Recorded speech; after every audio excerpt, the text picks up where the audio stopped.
these level 4 derivatives. I think we had, let me see, what's on here?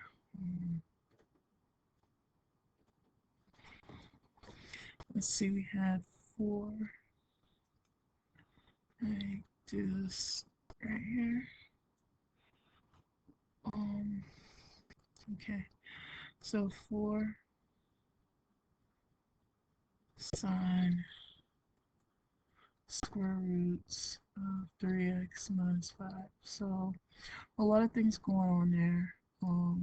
We got this part, this part, and then we got this part. So we have chain rule. So what we have going on here, I'm going to show you. We have f of g of h of x. So if I want to find its derivative, I need to get the inner part. So the inner part is going to be end up being g prime prime of h of x, right? And then h prime of x, right? And then the outer part is going to end up being f prime of g of h of x and g prime of h of x, right? So what does this equal? It equals f prime of g of h of x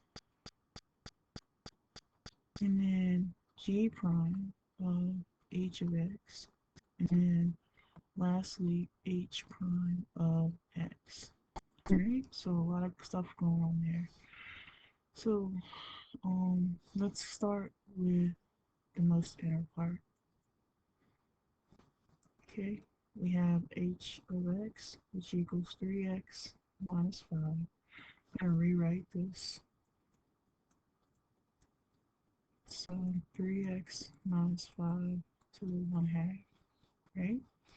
I have h prime of x equals 3. I have g um, h of x, which equals the square root of 3x minus 5, or 3x minus 5 to the 1 half. So g prime of h of x equals equals um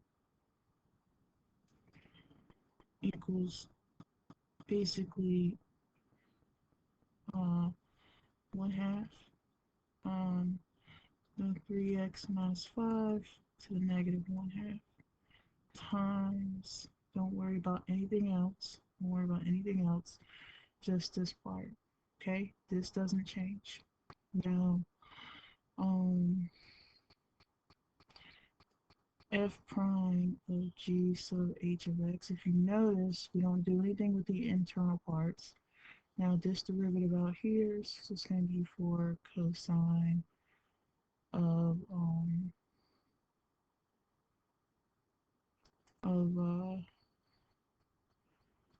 3x minus 5 radical. So I have all the parts here.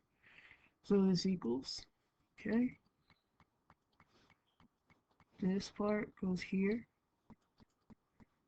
this part is right here, and then lastly, this part is right here. It takes care of all of the parts. So I have 4 cosine 3x minus 5 times 1 half square root of 3x minus 5 times 3.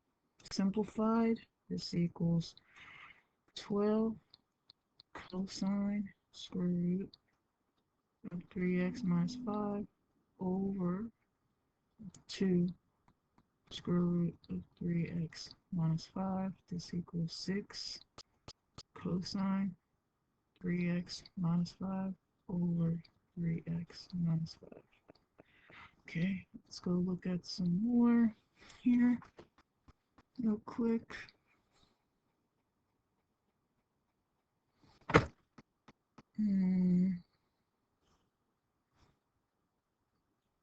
Okay, so this particular one says let f be differentiable. So let's go shift this.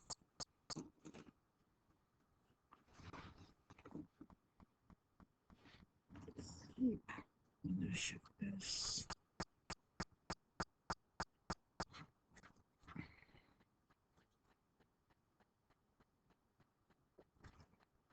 Okay.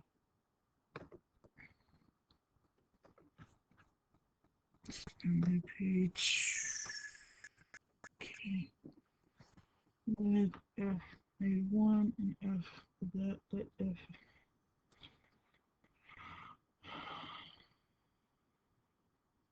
Okay.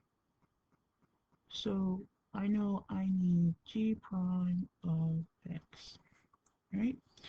So this equals f of x, f prime of x, and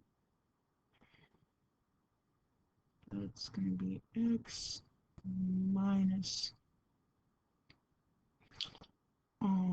g minus 1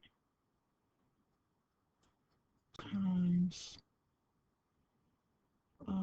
so I'm using the quotient rule. I'm using the quotient rule times f of x over x squared.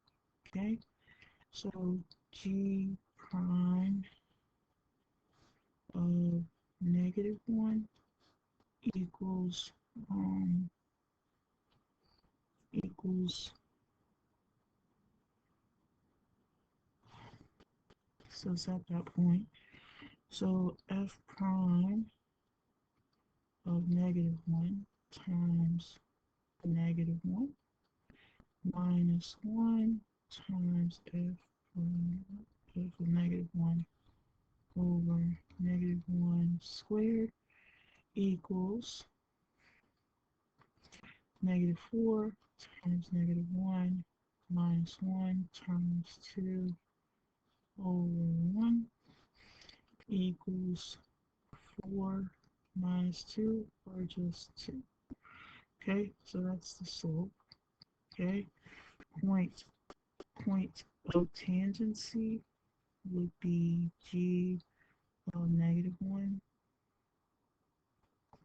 So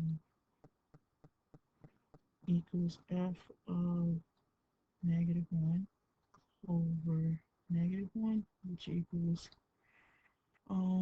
2 over -1 or -2. So it's just -1, 2. Therefore,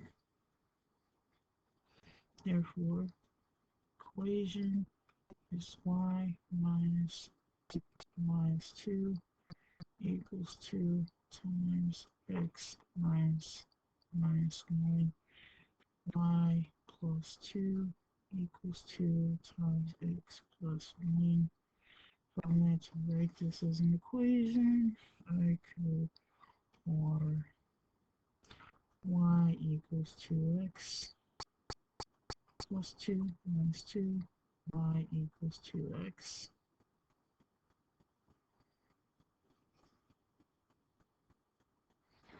Okay, and that's pretty much it.